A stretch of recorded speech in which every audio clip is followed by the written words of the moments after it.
किया हुआ होगा। इनका सवाल बहुत अच्छा है, इनका सवाल बहुत अच्छा है। ये कह रहे हैं कि भाई क्वेश्चन मिलेगा, उसको आरएफ में चेंज करना है, तो कैसे समझेंगे कि उसको स्टैंडर्ड में रखना है कि मीट्रिक में रखना है।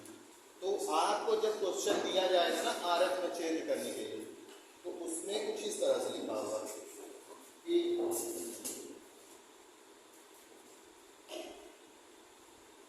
20 मीटर बराबर, या इसको सेंटीमीटर करिए, 20 सेंटीमीटर बराबर 1000 किलोमीटर, है ना। ये किसमें है, इसमें इकाइयां किस सिस्टम में है, मैट्रिक सिस्टम में। अब कहेगा कि इसको आरएफ में चेंज कीजिए, इसको प्रदर्शक भिन्न में बदलिए। तो पहले आपको पता हो जाएगा ना कि ये इकाई देखेंगे किसमें है। अगर मीट्रिक में है तो मीट्रिक में ही चेंज करेंगे, इसको सेंटीमीटर में कर देंगे, सब दोनों तरफ सेंटीमीटर में, फिर उसका अनुपात ले लेंगे। यहाँ पे 3 कंडीशन बताए थे, यहाँ 1 होना चाहिए बाईं तरफ जो कि मानचित्र पर होगी।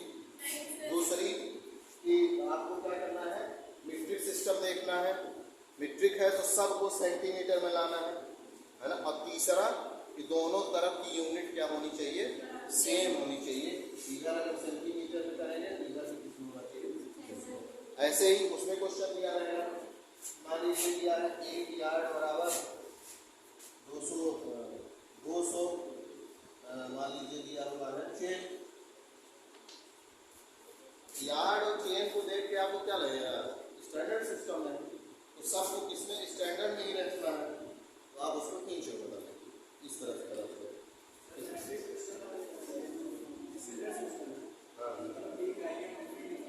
हाँ लिखवाए हैं आपको, वो उसकी रिकॉर्डिंग भी अवेलेबल है यूट्यूब पे, उस चैनल पे। प्रैक्टिकल आपका अगर उसका प्ले लिस्ट देखेंगे तो फर्स्ट सेमेस्टर का प्रैक्टिकल प्ले लिस्ट बना हुआ है, तो आप देख सकते हैं। तो आज तो थ्योरी की क्लास है ना। आज कौन सा दिन है, शुक्रवार शनिवार होगा प्रैक्टिकल का।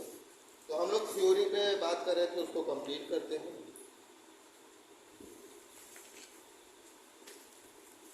हम लोगों ने जो है अप्रत्यक्ष प्रमाण और अप्राकृतिक जो प्रमाण थे उनके बारे में बात कर लिया था।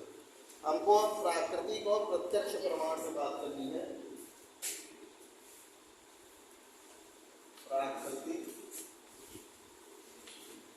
या प्रत्यक्ष प्रमाण, एविडेंस। ये हम इस मेन हेडिंग के अंतर्गत पढ़ रहे हैं। पृथ्वी की आंतरिक संरचना संबंधित जानकारी पहले यूनिट में है, सबसे लास्ट टॉपिक है आपका। उसके अंतर्गत हम लोग पृथ्वी की आंतरिक संरचना संबंधित प्रमाण देख रहे थे। 3 तरह के प्रमाण बताए थे, एक है प्राकृतिक या प्रत्यक्ष, दूसरा अप्राकृतिक या अप्रत्यक्ष, और तीसरा आधुनिक प्रमाण, ठीक है ना। आधुनिक पृथ्वी की जो ब्रह्मांड की उत्पत्ति से संबंधित, तो वो हम लोग पहले ही पढ़ चुके हैं, है ना। जो पहला पढ़े थे कई सारे सिद्धांत, वो सब उसी संबंधित है। तो इसमें हमने 2 भाग बताए थे, ज्वालामुखी और दूसरा भूकंप। पहले ज्वालामुखी के बारे में बात करेंगे। ज्वालामुखी वोल्केनो, है ना। ज्वालामुखी क्या होता है, यहाँ पे एक मॉडल रखा हुआ है, आप लोग देख रहे हैं, ज्वालामुखी का ही है। ये सेकेंड ईयर के एक स्टूडेंट ने बनाया है, बहुत ही अच्छा। इसमें ये भी व्यवस्था है कि आप कुछ इसमें जला के रख दीजिए तो धुआं भी देता रहता है। ये बनाया गया है मॉडल, ये बहुत ही क्रिएटिविटी। तो ये ज्वालामुखी का मॉडल उन्होंने बनाया है, ठीक है ना। आप देख पा रहे हैं ये जो कलर दिखाया जा रहा है पिघली हुई चट्टानों का है। जब पिघली हुई चट्टानें बाहर आती हैं उनको क्या कहते हैं, लावा कहते हैं। और जो वही चट्टानें पिघली हुई जमीन के भीतर हैं तो उसको क्या कहते हैं, मैग्मा कहते हैं। ये पृथ्वी की सतह है, ये सतह है। इसके भीतर जो है, जैसे आप देखें नहीं है, ये पूरा पृथ्वी है, इसकी त्रिज्या है 6370 किलोमीटर। यहाँ पे ये जो भाग है वो ये वाला है, इसके नीचे का भाग ये सब है, यहाँ कई सारी परतें हैं, उसके बारे में बात करेंगे। तो यहीं से पिघली हुई चट्टानें बाहर आती हैं। ये जब बाहर आती हैं तो कुछ इस तरह से जमती हैं। ये दो तरह का होता है, उसमें बाद में बात करेंगे, अगली यूनिट में विस्तार से ज्वालामुखी पढ़ना है। तो ये कुछ पर्वत की तरह बना लेता है, तो ये पर्वत की तरह बना लेता है, इधर ध्यान दीजिए, ये पर्वत की तरह बना लेता है। इसी को ज्वालामुखी क्या कहते हैं? पर्वत कहते हैं, ठीक है ना। तो एक तरह से और होता है जिसमें पर्वत नहीं बनता है, पठार बनता है ना। ज्वालामुखी के द्वारा पठार भी बनता है और पर्वत भी बनता है, दो तरह के होते हैं। तो इसमें क्या है, पिघली हुई चट्टानें बाहर आती हैं और एकदम से फैल जाती है ना। तो ये जो पिंक कलर का आपको या येलो कलर में दिखाई देता है, ये है ना। इसको जहाँ से ये निकलता है मैग्मा, लावा निकलता है, उसको क्या कहते हैं? क्रेटर कहते हैं। इसके बारे में विस्तार से बात करेंगे। तो ये पृथ्वी की आंतरिक संरचना के बारे में कैसे बताएगा, इसका उद्गार का एक फैक्ट है कि क्या होता है, हम आपको दबाव पढ़ा चुके हैं, दबाव पढ़ाए हैं ना। दाब बराबर बल बटा क्षेत्रफल, मतलब एक इकाई क्षेत्रफल पर कितना बल लग रहा है उसको दाब कहते हैं, समझ रहे हैं। एक इकाई क्षेत्रफल पर कितना बल लग रहा है उसको क्या कहते हैं? दाब कहते हैं। जब ये पृथ्वी है और पृथ्वी पे ऊपरी चट्टानें हैं, है ना, पृथ्वी के पूरे सतह पे चट्टानें हैं। हम लोग यहाँ पे खड़े हुए हैं, इसके नीचे भी चट्टानें हैं। अब वो चट्टानें हर जगह की अलग अलग हैं। कहीं का घनत्व तो ज़्यादा है, घनत्व मतलब तो उसकी डेंसिटी या उसमें जो कण है वो कितने पास पास हैं। घनत्व तो ऐसे समझ सकते हैं कि जैसे आप ईंट देखते हैं, जब वो कच्ची ईंट होती है उसका घनत्व तो कम है, जैसे ही वो पकती है उसका घनत्व तो क्या हो जाता है? ज़्यादा, क्योंकि वो ज़्यादा कठोर हो गई है। जैसे आप पानी लीजिए और शहद लीजिए, किसका घनत्व तो ज़्यादा है? शहद का घनत्व जो होता है उसमें जब अणु जो हैं या परमाणु जो हैं, तत्व जो है, उसके एलिमेंट्स जो हैं वो पास पास रहेंगे, है ना। तो पृथ्वी पे, पूरे पृथ्वी पे चट्टानें हैं। जैसे पृथ्वी देख रहे हैं ना, इसमें सब जगह चट्टानें आपको दिखेंगी, ठीक है ना। अब वो चट्टानें हर जगह की अलग अलग हैं, कहीं की ज़्यादा घनत्व है, कहीं की कम घनत्व है। तो जो ज़्यादा घनत्व की चट्टानें होंगी वो ज़्यादा दबाव बनाएंगी, मतलब वो नीचे के चट्टानों को ज़्यादा दबाए रहेंगी। जहाँ कम होगी, कमजोर होगी, इनका घनत्व कम है, वो नीचे की चट्टानों को हल्के दबाव से रखेगी, है ना। तो क्या होता है कि कभी कभी जब दबाव में कमी हो जाती है तो जो अंदर से पिघली हुई चट्टानें हैं वो उनको तोड़ करके क्या हो जाती हैं? बाहर आ जाती हैं। जैसे आप सब लोगों ने कोल्ड ड्रिंक पिया ही होगा, है ना, बहुत आनंद से पीते होंगे गर्मी के मौसम में। हालांकि वो स्वास्थ्य के लिए बहुत ही नुकसानदायक है, उसको नहीं पीना चाहिए। लेकिन अब वैश्वीकरण है, कंपनियां बेच रही हैं, आप भी उपभोक्ता हैं, उसको यूज कर रहे हैं। तो आप देखे होंगे कभी कभी कोल्ड ड्रिंक जो है अगर हिल जाता है, जब भी आप ढक्कन खोलते हैं तो बहुत तेज़ी से बाहर आता है। तो क्यों? क्योंकि जैसे ही वो हिला था तो उसमें प्रेशर बन गया था, प्रेशर बन गया है। लेकिन जैसे ही ढक्कन खोले तो प्रेशर का जो दबाव था वो क्या हो गया? कम हो गया। जैसे ही कम हुआ तो बहुत तेज़ी से बाहर आ गया। ऐसे ही होता है ज्वालामुखी में कि जब तक चट्टानें दबाए हुए हैं उसको तो दबा हुआ है, पिघली हुई चट्टानें नीचे दबी हुई हैं। जैसे ही थोड़ा सा कमजोर मिला वैसे ही वो क्या होता है? बाहर आ जाता है ना। तो ऐसे क्या होता है, पृथ्वी के भीतर से पिघली हुई चट्टानें बाहर आती। इससे हमको पता क्या चलेगा? इससे हमको पता ये चलेगा कि जब बाहर वो चट्टानें आ रही हैं तो उनका जब हम रिसर्च करेंगे तो उनमें क्या क्या है, कौन कौन से तत्व हैं, सिलिकॉन है, आयरन है, क्या क्या है, उससे हमको पता चलेगा पृथ्वी के भीतर क्या क्या स्थिति मौजूद है, ठीक है ना। तो इसके माध्यम से हम ज्वालामुखी के माध्यम से भी पता लगाते हैं कि पृथ्वी की आंतरिक संरचना कैसी है ना। दूसरी बात क्या पता चलेगी? उससे ये पता चलेगा कि कहाँ कहाँ पृथ्वी के भाग कमजोर हैं। जहाँ कमजोर भाग होगा वहीं में ज्वालामुखी जल्दी से आ जाएगा। तो इसके बाद हम लोग जब सेकेंड यूनिट में प्लेट टेक्टोनिक थ्योरी पढ़ेंगे, प्लेट विवर्तनिकी सिद्धांत, उससे हम लोग पढ़ेंगे कि ज्वालामुखी आने के कारण क्या है। यहाँ केवल आपको ये जानना है पृथ्वी के भीतर से पिघली हुई चट्टानें बाहर आती हैं, उन चट्टानों का जब हम प्रेक्षण करते हैं, सर्वे करते हैं, उनके बारे में लैब में ले जाके देखते हैं, तो उनसे हमको जानकारी मिलती है कि नीचे क्या क्या स्थिति मौजूद है, किस तरह की चट्टानें मौजूद हैं, कितनी गहराई से ये पदार्थ बाहर आ रहा है। ठीक है, इसके माध्यम से आंतरिक संरचना के बारे में जानकारी इकट्ठा करते हैं। अगर ऐसा करें कि समझा दें और फोटो भेज दिया जाए ग्रुप में, काम हो जाएगा? किसका काम नहीं होगा? किसको फोन दिन भर में एक बार भी नहीं मिलता है? कोई ऐसा है?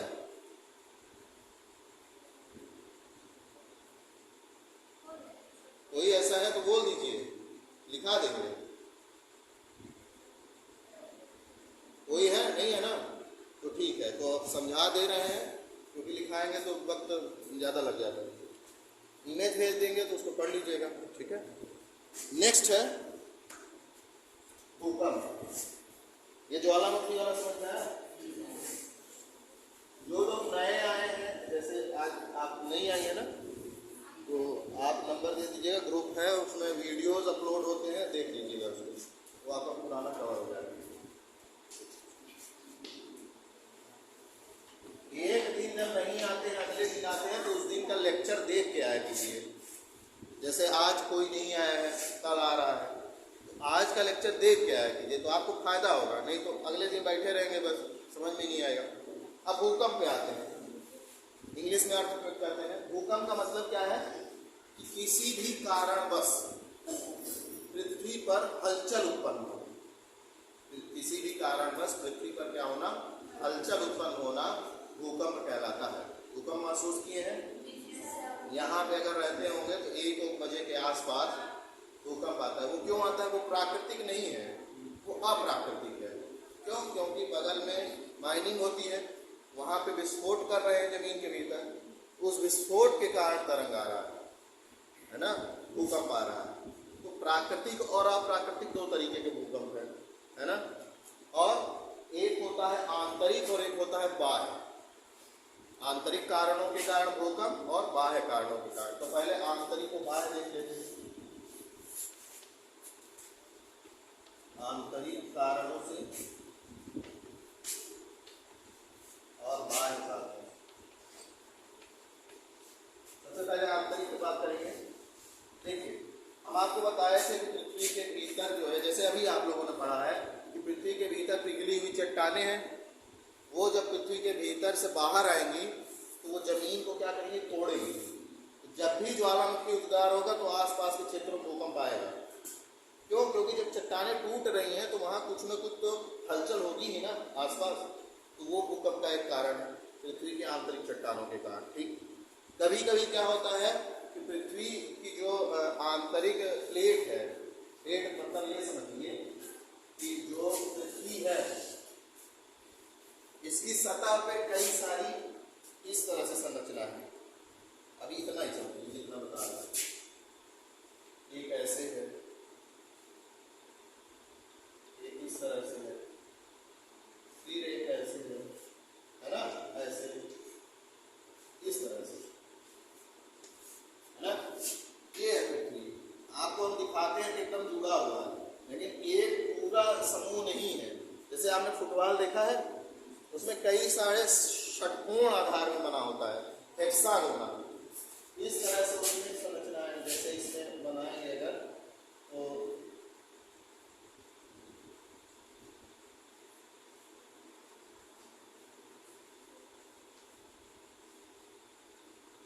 ऐसे फुटबॉल होता है ना, सेम ऐसे ही पृथ्वी है।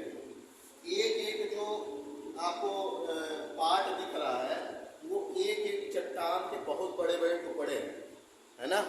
वो पृथ्वी पे क्या करते हैं? मूवमेंट करते हैं, एक जगह से दूसरे जगह घूम रहे हैं, है ना। वो प्लेट टेक्टोनिक को बहुत अच्छे से पढ़ेंगे। अभी समझाने की बात ये है, जब ज्वालामुखी आती है तो जब दो ये प्लेटें एक दूसरे की ओर आएंगी, दूसरे से टकराती है, जब एक दूसरे की ओर टकराएंगे तो क्या होता है? एक चट्टान नीचे धंस जाती है, एक ऊपर रह जाती है।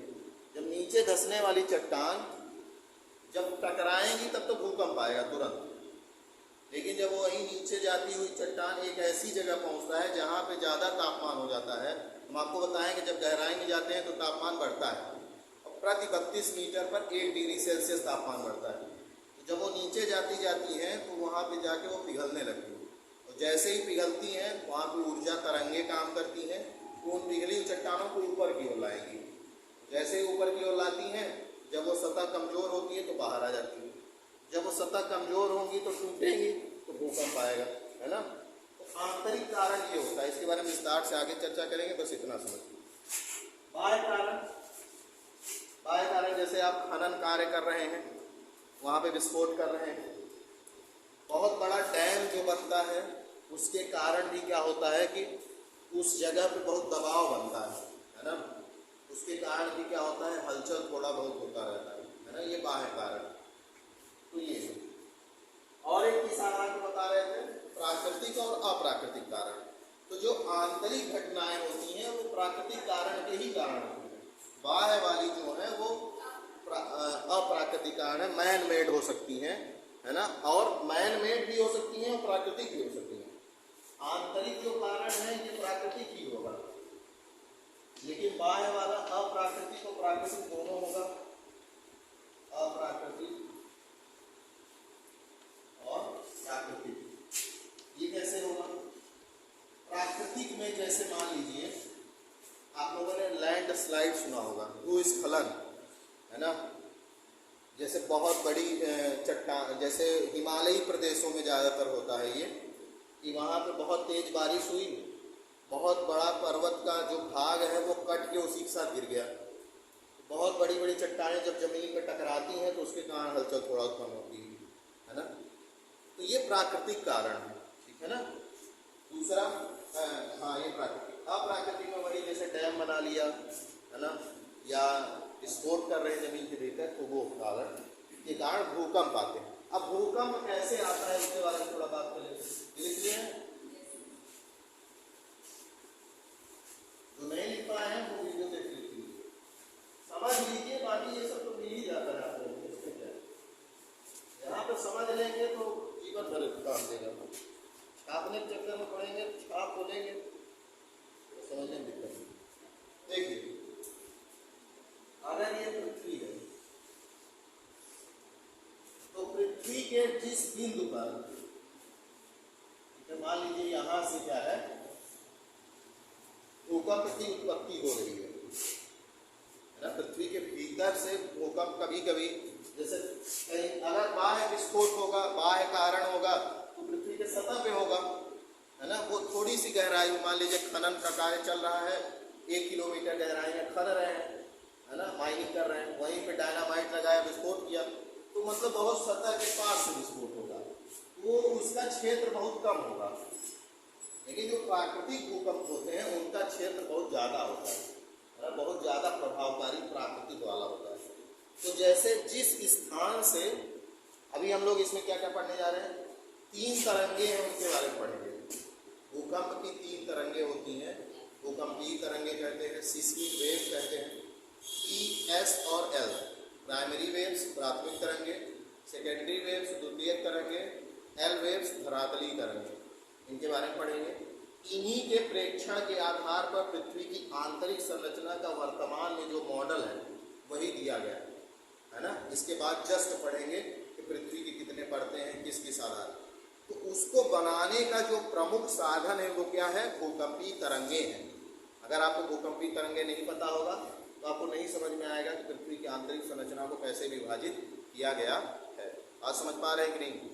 तो हम लोग यहाँ पर बात करेंगे कि भूकंपीय तरंगे, सबसे पहले तो भूकंप से संबंधित कुछ फैक्ट हैं उसके बारे में। तो मान लीजिए जहाँ से भूकंप उत्पन्न होता है उसको क्या कहेंगे, भूकंप मूल। भूकंप मूल, फोकस, है ना। जिस बिंदु से जो भूकंपीय तरंगों की उत्पत्ति होती है उस बिंदु को क्या कहते हैं, भूकंप मूल, फोकस पॉइंट, ठीक है। अब यहां से जब भूकंप की उत्पत्ति होती है तो यहां से 2 तरह की तरंगे क्या होती हैं, तत्काल प्रभाव से निर्मित हो जाती है। जैसे ऐसे तरंगे यहां से चलना शुरू हो जाएंगी, सतह की ओर भी जाएंगी और पृथ्वी के भीतर भी जाएंगी। मतलब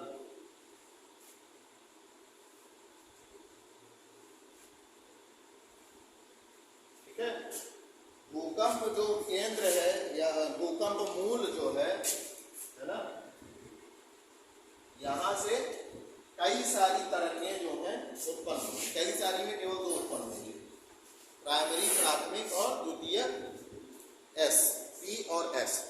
ठीक है, अब ये इसमें आप बताइए मुझे, ये जो 5 तरंगें आपको दिख रही है, 1 2 3 4 5 दिख रही है सबको, इसमें से मैं इसका नाम दे रहा हूं जिससे आपको कंफ्यूजन ना हो, A B C D E. इसमें से मुझे आप ये बता दीजिए कि यहां से यहां जाने में इस सतह में किस वाली तरंग को सबसे कम समय लगेगा, कौन सबसे जल्दी पहुंच जाएगा? सी कितने लोग मान रहे हैं? सी 4 5 और 6, और सी के अलावा फिर और लोग कुछ और मानेंगे ना, जैसे कुछ नहीं मानेंगे। सी के अलावा सबसे कम समय, सबसे जल्दी कौन पहुंचेगा? सबको सी लग रहा है, किसको सी नहीं लग रहा है वो कारण बताएगा, और जिसको सी लग रहा है वो कारण बताएगा। बताइए, सी बताओ क्यों लगेगा सी जल्दी पहुंचेगा?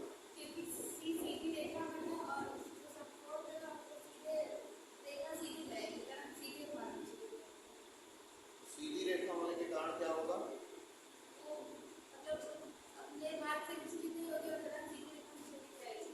ठीक है, सी सबसे कम समय ले लेगी क्योंकि उसकी दूरी सबसे कम है।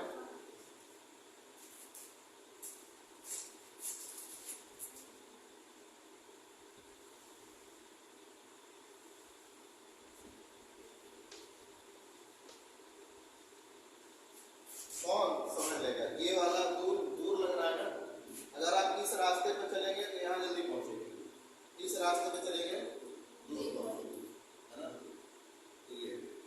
तो ये वाली जो लाइन है, ये सबसे कम समय में तरंग जो है यहाँ पहुंचे, है ना। सबसे पहले प्राथमिक तरंग उत्पन्न होती है, फिर उसके बाद द्वितीयक तरंग उत्पन्न होती है।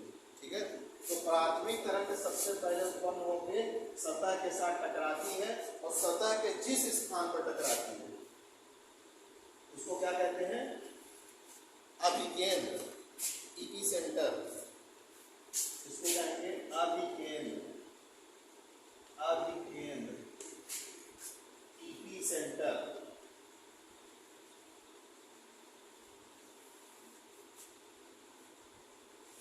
ठीक, भूकंप मूल, जहां से भूकंप की उत्पत्ति हुई, तरंगों की उत्पत्ति हुई, ये तरंगे सबसे पहले सतह पे जाकर के टकराएंगी और ये समकोण पे जाती है ना, 90 डिग्री तक। यहाँ पे जो पॉइंट बनेगा उसको क्या कहते हैं? इपिसेंटर कहते हैं। और वो जो इपिसेंटर है वो एक पॉइंट नहीं है, वो एक दरार है, एक रेखा की छोटी सी दरार होती है। वो पॉइंट की तरह अगर होता, वहीं पे एक तरंग उत्पन्न होती है जिसको हम आपको अभी बताए थे, क्या कहते हैं? एल तरंग, धरातली तरंग। धरातली तरंगें पृथ्वी के सतह पे रहती हैं, पृथ्वी के भीतर कभी ट्रेवल नहीं करती। ठीक है ना, पृथ्वी के भीतर केवल प्राथमिक तरंगे और द्वितीयक तरंगे ट्रेवल करेंगी, और पृथ्वी के सतह पे कौन सी तरंगे? एल तरंगे। तो यहाँ पे जब ये जो अभिकेंद्र है वो एक, कह सकते हैं कि एक छोटी सी दरार की तरह उत्पन्न होता है, एक बिंदु नहीं होता है, ये बात ध्यान रखिएगा। और इस दरार के कारण क्या होता है? ये अंडाकार, इसका जो पथ है, कौन सी तरंग होता है? एल तरंगे, धरातली तरंगे। ठीक है, अगर बिंदु होता तो कैसा होता? वृत्ताकार। बिंदु अगर होता वह अधिकेंद्र, अधिकेंद्र होगा, अधिकेंद्र।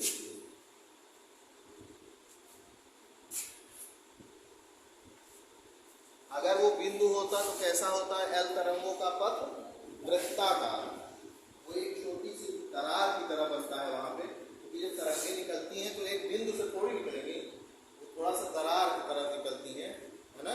तो वहां पे क्या होता है? वो अंडाकार बनता है। अंडा तो देखे ही होंगे सब लोग, और लोग खाते भी होंगे, तो अंडाकार बनता है। ठीक है, चलिए अब थोड़ा पी वेव्स, एस वेव्स, और यहाँ पे ये वाली तरंग कितनी है? ये एस है। अब थोड़ा पी, एस और एल वेव्स के बारे में बात करते हैं, क्या उनकी विशेषताएं हैं।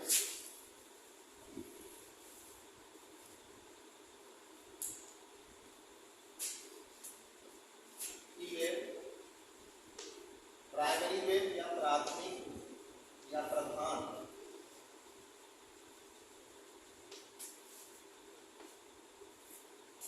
सबसे पहले तो एक बात ये जान लीजिए आप लोग कि पी, एस और एल जो भी तरंगे, इन पे माध्यम का प्रभाव पड़ता है।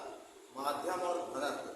माध्यम मतलब कि ठोस से जा रही है, द्रव से जा रही है, गैस से जा रही है।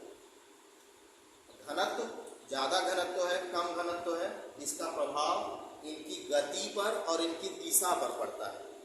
इनकी गति और दिशा पर दोनों पर पड़ता है ना।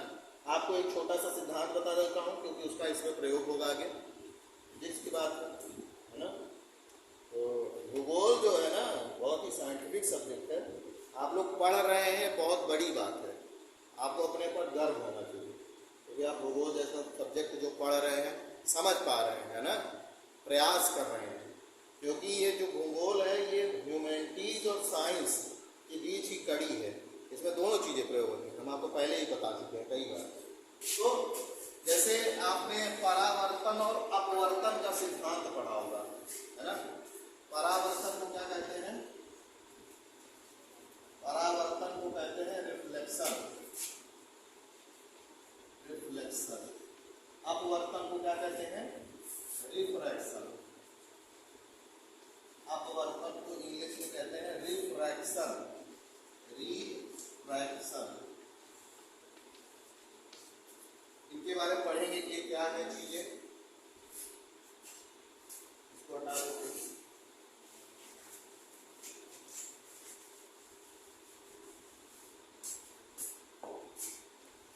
तो परावर्तन क्या होता है?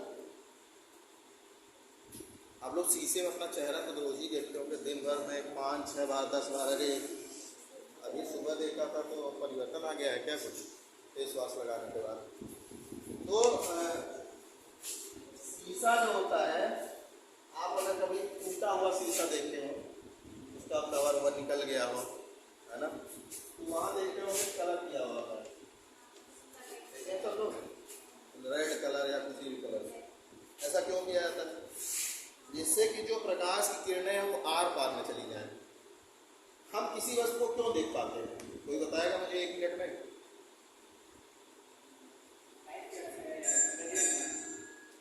ठीक है, और आंखों से देखते हैं हम अपना।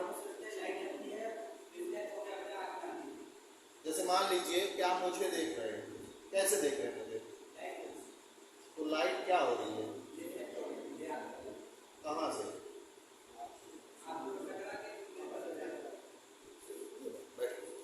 आप किसी वस्तु को इसलिए देखते हैं, प्रकाश उस वस्तु से टकराता है और उस वस्तु से टकरा के आपकी आंखों में आता है ना। आपकी आंखों में टकराता है, आपकी आंख के पर्दे पे, रेटिना पे उसका कैसा प्रतिबिंब बनता है? उल्टा। और वो प्रतिबिंब दिमाग में जाता है, कैसा बनता है? सीधा। तो मैं आपको सीधा दिखाई दे रहा हूँ। अगर किसी का रेटिना उल्टा हो जाए तो मैं उल्टा दिखाई देने लगूंगा, है ना। तो किसी वस्तु से प्रकाश टकरा के वो हमारी आंखों तक आता है तो हमको वो दिखाई देता है। ऐसे ही कलर के साथ, जो कलर आपको दिखाई दे रहा है वो कैसे दिखाई देता है? जो मान लीजिए जैसे ये पेड़ हरा कलर का दिखाई दे रहा है, क्यों हरा दिखाई देता है? कोई बताएगा?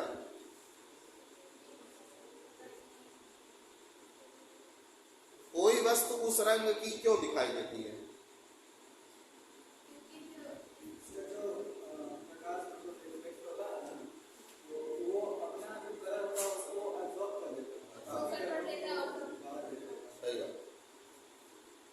वस्तु जो है हमें इसलिए दिखाई देती है क्योंकि वो उस कलर को एब्जॉर्ब कर ले रहा है ना? ऐसा ही है ना कि रिफ्लेक्ट करता है, क्योंकि ब्लैक जो है वो तो पूरे को एब्जॉर्ब कर ले रहा है। यहाँ पे गलत हो जा रहे हैं हम लोग। वो इसलिए नहीं दिखाई देता कि वो एब्जॉर्ब करता है, वो इसलिए दिखाई देता है कि बाकी को एब्जॉर्ब कर लेता है, उसको रिफ्लेक्ट कर रहा है। हम देखते कब है? जब कोई वस्तु टकरा के, प्रकाश टकरा रहा है और वापस आ रहा है, तब न देख पा रहे हैं। जो पूरा शो खिलेगा तो हम देखेंगे कैसे? प्रकाश ही नहीं वापस आएगा। काला कलर क्यों दिखाई देता है कोई वस्तु? क्योंकि ये पूरे प्रकाश को अवशोषित कर ले रहा है, उससे हमको कोई परावर्तन नहीं मिल रहा है, हमारी आंखों तक उससे कोई प्रकाश नहीं आ पा रहा है, इसलिए वो हमको क्यों दिखाई देता है? काला दिखाई देता है। सफ़ेद क्यों दिखाई देता है? क्योंकि वो पूरी चीज़ को क्या करता है? परावर्तित कर दे रहा है, पूरा कलर। तो जब सारे कलर एक साथ मिलके आते हैं, सातों कलर, तो सफ़ेद हो जाता है ना? तो कोई वस्तु दिखाई इसलिए दे रही क्योंकि हरा ये दिख रहा है, अन्य कलर को ऑब्जर्व कर ले रहा है और केवल हरा कलर परावर्तित हो रहा है ना? तो परावर्तन में सिंपल सा होता है कि कोई किरण आएगी और वो ऐसे चली जाएगी, परावर्तन, है ना? इसमें कई पॉइंट होते हैं, हम आपको बता दे रहे हैं, बहुत जानना विशेष नहीं है, बस इतना जानिए परावर्तन मतलब क्या होता है कि कोई प्रकाश की किरण आती है, किसी सतह से टकराती है और फिर वो वापस लौट जाती है उसी माध्यम में, जिस माध्यम में आई थी उसी माध्यम में वापस लौटेगी, इधर नहीं जाएगी। परावर्तन, है ना? यहाँ पे इसको कहते हैं क्या? अभिलंब। जहाँ पे ये टकराती है उससे एक रेखा खींचते हैं, उसको क्या कहते हैं? अभिलंब। अभिलंब के साथ एक कोण बनता है, ये जो इंसिडेंट वेव है, जो आने वाली वेव है और जाने वाली वेव है ना? आपतित किरण और परावर्तित किरण। आपतित किरण जो है वो जब अभिलंब के साथ कोण बनाती है उसको आई से दिखाते हैं, इसको कहते हैं इंसिडेंस एंगल, मतलब आपतन कोण। क्या कहते हैं? आपतन कोण। और जब ये किरण परावर्तित हो रही है तो इसको कहते हैं परावर्तित किरण। और ये जो इस अभिलंब के साथ कोण बनाया गया इसको क्या कहते हैं? आर से, इसको कहते हैं रिफ्लेक्शन एंगल। ये है परावर्तन संबंधित। एक सेकंड में अपवर्तन के बारे में पढ़ लेते हैं। एक सेकंड में कैसे पढ़ेंगे? बस 1 मिनट लग जाएगा। तो अपवर्तन, रिफ्रैक्शन। अपवर्तन में क्या होता है कि दो माध्यम, यहाँ पे एक ही माध्यम था, ठीक है? यहाँ पे माध्यम क्या है? एक है, एक माध्यम। यहाँ पे दो माध्यम होता है। मान लेते हैं कि यहाँ पे हवा है ऊपर और यहाँ पे क्या है? पानी। हवा और पानी में किसका घनत्व ज्यादा है? पानी का, है ना? पानी की डेंसिटी क्या होगी? ज्यादा होगी, घनत्व ज्यादा होगा इसके तुलना में। तो हवा का घनत्व क्या है? कम है। अब क्या होगा? मान लेते हैं कि यहां से एक किरण आ रही है ऐसे, ठीक? अब ये मीडियम है, ऐसा तो है नहीं कि यहाँ पे यहाँ से चला जाएगा वापस। यहाँ कोई शीशा होता तो इधर चला जाए। शीशा भी दो तरह का, जैसे बताया, एक अलग प्लेन शीशा है जिसमें आर पार दिख रहा है, तो उससे प्रकाश आर पार हो जाएगा, है ना? तो यहाँ पे पानी है तो पानी में किरण अंदर चली जाएगी, ठीक? क्या होगा यहाँ पे? जब ये टकराएगी तो यहाँ पे बनता है, इसको भी अभिलंब ही कहते हैं, ठीक है ना? अब क्या होगा कि जब किरणें विरल माध्यम से, विरल मतलब जिसका घनत्व कम है, सघन मतलब जिसका घनत्व ज्यादा है, जब किरणें विरल माध्यम से सघन माध्यम में जाती हैं तो वो अभिलंब की ओर झुक जाती हैं। अभिलंब की ओर क्या हो जाएगी? तो जैसे ये अभिलंब है, दूर हटना मतलब इधर जाना, झुकना मतलब इसके पास आना, तो मतलब ये इस तरह से जाएंगी वापस। अगर ये सीधी रेखा में चली जाती तो कुछ इस तरह से जाती, इसकी सीधी रेखा इस तरह जाती। अगर दूर हटती तो इधर हटती, पास आ रही है मतलब अभिलंब की ओर झुक जा रही है ना? तो जब विरल से सघन में जाती है तो अभिलंब की ओर झुक जाती है। और जस्ट इसका उल्टा होता है। मान लीजिए यहाँ हवा हो जाए और